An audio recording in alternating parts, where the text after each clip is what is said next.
Hey, Millard, Fremont, Omaha, glad to be back. It's exciting to start the new year, and it just feels good. You know, it felt like forever since we got to be together. So hopefully that's just a fun experience for you guys again tonight. Man, I don't know about you guys, but I love asking what if. You know, I love these hypothetical questions. So I got a couple for you guys I want to ask you tonight. And you can just, tap your neighbor and tell your neighbor your answer. But what if you won $1 million? What's the first thing you would buy tomorrow? What if? $1 million. Tell your neighbor. $1 million.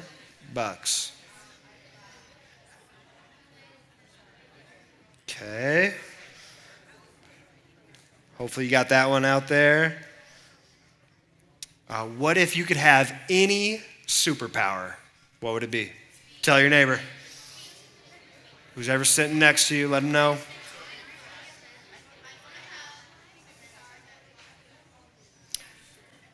Last one. What if tomorrow was your last day on earth? What would you do? What's your number one priority? Have to go do it. Last day. And then Jesus is coming back. That's it. Okay? World ends tomorrow. What if?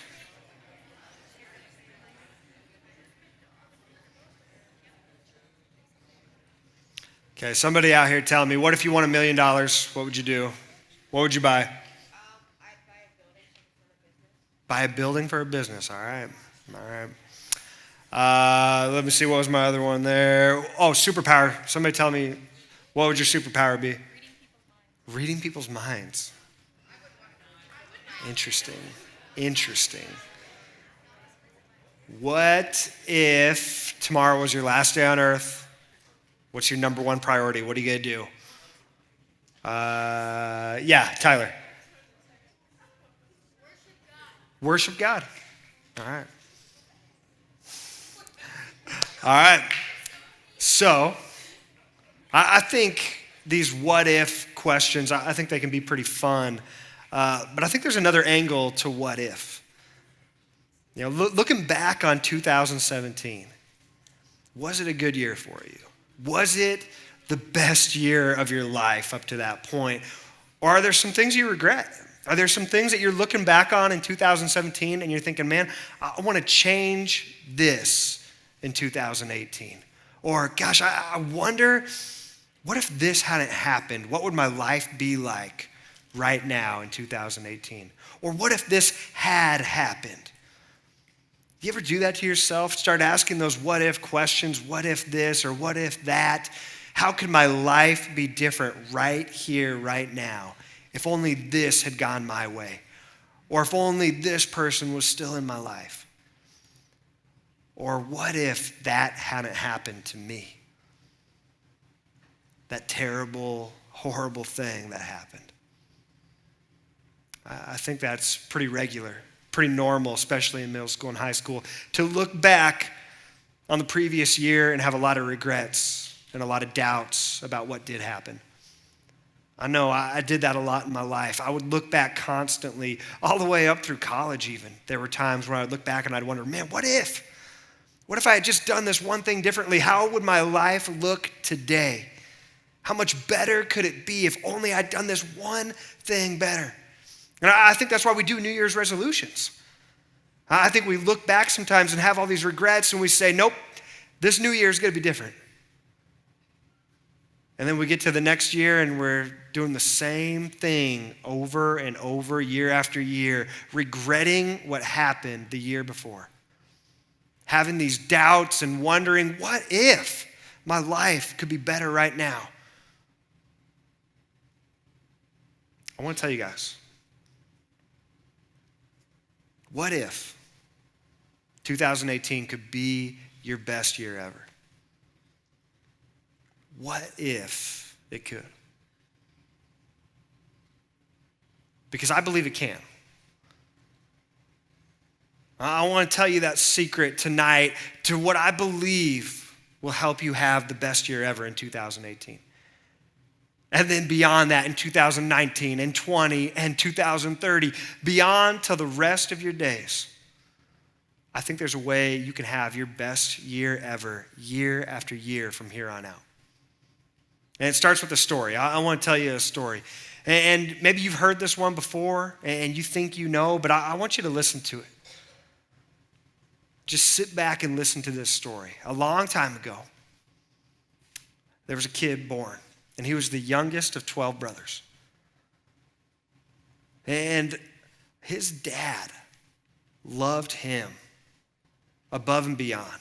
I mean, his dad would move heaven and earth for this kid. He loved his youngest son more than any of the rest. He was his favorite. And he showed it time and time again in the time he would spend and invest in this youngest son, the gifts he would give him. And eventually the older brothers, they began to hate him because of how much their father loved him more than the rest of them. And it just kept growing, this hate inside of them, this envy, this jealousy, and it kept eating away at them until finally it became too much to handle. And one day they got together and they said, let's get rid of him. Let's kill him. And so they plotted and they trapped their brother and they locked him up as they started to discuss how they were going to kill him and make it look like an accident so that their father wouldn't hate them for murdering his favorite son. And they had this plan, and finally one of the brothers felt a little convicted about it. And he said, wait, let's not kill him. Let's sell him into slavery. They'll take him to a foreign land. We'll never see him again. And we'll just tell Dad that he was eaten by a pack of wolves or something. And that's what they did. They sold him into slavery, and they took his robe, and they put some blood of a lamb on it, and they took it to their father, and they said, look, we don't know where the body is, but we think he's gone. And the dad was heartbroken. He was crushed. And he thought, that's it. My favorite son, that's it. It's over. And he wasn't the same again. Now this kid, he was probably a teenager about the time he was sold into slavery. And he gets taken to this foreign land, and he gets sold to a pretty rich, high-up official in the land, a government official. And this guy takes him in, and this kid, he starts serving. And he works hard, and he's got integrity, and he's trustworthy. And the owner, he loves him. He ends up making him head of his whole household. He trusts him with everything he has because he is so honest and such a hard-working person. And as he keeps growing, the slave owner's wife begins to take notice. As he gets a little bit older, a little better looking, she kind of decides she has a thing for him. And so she tries to seduce him. And he keeps resisting her, saying, no, you're my master's wife. I would never sleep with you. And he keeps resisting her time and time again until it becomes too much for her to handle. And finally, she's so angry, she goes to her husband and says that the slave tried to rape her. And the husband's furious. He has him thrown into jail. Just when this guy's life was starting to get a little bit better, starting to look a little bit brighter, things were getting a little more hopeful, he gets thrown into jail. And so there he is in jail, and he's there for a few years, and some of the other people in jail, they have these dreams. And they don't know what they mean. And this guy hears them talking about the dreams, and he says, I can interpret those for you. And he tells them exactly what they mean. And one of the guys, he tells them his dream means that he's going to get rewarded and be taken out of jail and into the king of the entire land's court to serve him. And he tells this guy, listen, when you get there, remember me here in jail. Help me get out of here. And what happens, the interpretation of the dream, it comes true. This guy gets taken out of jail by the king, and the king forgives him of all of his past crimes. But this guy forgets about that man in jail. And so he spends a few more years there. Finally, the king of the land, he has a dream. And he doesn't know what it means. And he starts asking anyone and everyone he can, tell me what this means. And nobody can answer him. And finally, the guy from jail serving in the king's house, he remembers, oh, I know a guy. I know a guy that can interpret dreams. And he goes and he tells the king, I got somebody. And the king pulls this guy out of jail. And he says, tell me what this dream means. And he looks at the king and he says, there's going to be 7 great years coming for the entire land. There's going to be food and water. Everything's going to be great. But after that, there's going to come 7 years of famine. There's going to be no food. There's going to be no water. There's going to be a drought. But if you prepare during those first 7 years, if you save up food, if you store up the reserves, then we will survive. And the king says, I want you to be in charge of this project. And the king takes this guy out of jail and makes him second in command over the entire country. And he goes on. He comes up with this plan, and they save the food. And when the drought comes, the famine's all across the land, they're prepared.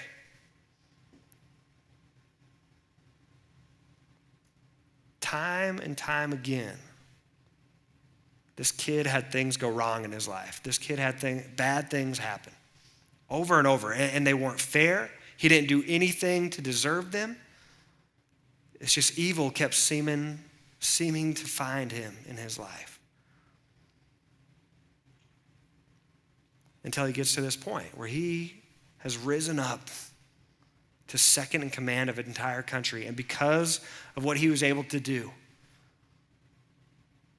he was able to save hundreds of thousands, maybe millions of lives. Now, some of you guys, you know this story. It comes from the book of Genesis. There's a dad named Jacob, and he has these 12 sons, and the youngest is named Joseph. And it's a story you've probably heard 100 times growing up if you've been in the church for very long. They talk about it in Sunday school a lot. All these bad things keep happening in his life over and over, but he kept going forward. He didn't let any one of those moments bring him down. And then finally, in Genesis 50, it says he faces his brothers. And their father has just passed away. And they know that Joseph has every right to be mad and angry at them for what they did all the way back when he was a kid, when they sold him into slavery. And they had even plotted to kill him. And they know he has the power to say, I want to put you guys to death. And no one would scoff at that. They would have said, yeah, they deserve it. And these brothers come to him, and they know this, and they're begging for mercy and grace. They're afraid of what he's going to do because of all the bad that they caused in his life. And here's his response. Genesis 50, verse 20. You intended to harm me, but God intended it all for good. He brought me to this position so I could save the lives of many people. No, don't be afraid. I will continue to take care of you and your children. So he reassured them by speaking kindly to them. You intended to harm me, but God intended it all for good. Through everything that happened in Joseph's life, he kept trusting God. He kept moving forward and not giving up on his relationship with the Father. I know. It's because he understood this fundamental truth about God. We can find it in Romans 8:28. Look at this verse. And we know that God causes everything to work together for the good of those who love God and are called according to his purpose for them. And we know that God causes everything to work together for the good of those who love God and are called according to his purpose for them. If you love God, it does not matter what happens in this world. If you are his son, if you are his daughter, if you are a part of his family, you can trust that no matter what happens in this world, no matter what you face, that God will somehow work it for good.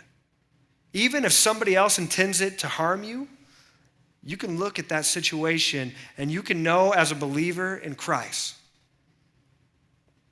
somehow God is going to work this for good. That is what Joseph believed, and that is the way he lived, and that is what kept him going forward and believing every year, every month, every week, every day could be the best if he just kept trusting God and living for him. Because you know when you are a follower of Christ that even in the bad times, even in the darkness, if you are his son, if you are his daughter, he will still work that evil for good. He does not cause evil. He does not cause bad things to happen, but he can turn it into something good in your life. Now, you may not see what that good is until 5, 10, 20, 30 years down the road. Exactly the way Joseph saw it. When he was a kid, I'm sure he had a hard time understanding how God was going to work through this moment. His brothers wanted to kill him, and they sold him into slavery. He could have easily given up on believing that there was a God that loved him in that moment, but instead he chose to keep trusting God, keep living for him, and keep believing that somehow God was going to work this for good. Finally, things start to go a little better when he's working for this guy, but then all of a sudden this guy's wife says, he tried to rape me, thrown into jail. I mean, he had to be doubting God in that moment, but he kept going forward. He kept believing. He kept trusting. Even in jail, even in that darkness, years and years pass until finally he gets called out of jail to interpret a dream. And because of God, because of his faith in him, he trusted in God's faithfulness, that he was going to work the bad and the evil in his life for good. God ended up using Joseph to save lives. Hundreds of thousands, possibly millions would have died if he hadn't believed, if he had given up all those years ago. In 2018, bad things are going to happen. Somebody's going to harm you. Somebody's going to hurt you. Somebody's going to say things about you. And they're going to be wrong, and they're going to be evil, and there's going to be a lot of hate towards you at some point this year. You have to believe, no matter what happens, that God is still good and he can still work the bad things that happen in this world for good for those who love him. Keep trusting that, keep believing that in 2018. That is how you will have your best year ever. Because then you can look at any circumstance that happens and know, this is bad, but somehow my God is going to work it for good.